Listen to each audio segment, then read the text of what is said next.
ക്രിസ്തു ജഡത്തിൽ കഷ്ടമനുഭവിച്ചതുകൊണ്ട് നിങ്ങളും ആ ഭാവം തന്നെ ആയുധമായി ധരിപ്പിൻ.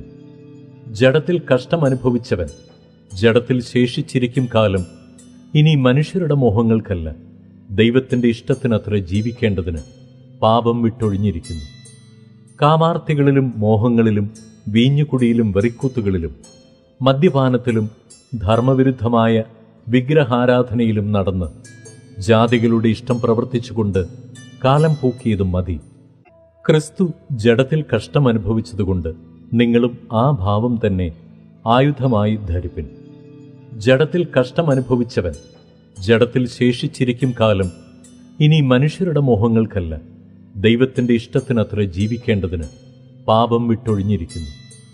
കാമാർത്തികളിലും മോഹങ്ങളിലും വീഞ്ഞുകുടിയിലും വെറിക്കൂത്തുകളിലും മദ്യപാനത്തിലും ധർമ്മവിരുദ്ധമായ വിഗ്രഹാരാധനയിലും നടന്ന് ജാതികളുടെ ഇഷ്ടം പ്രവർത്തിച്ചുകൊണ്ട് കാലം പൂക്കിയതും മതി.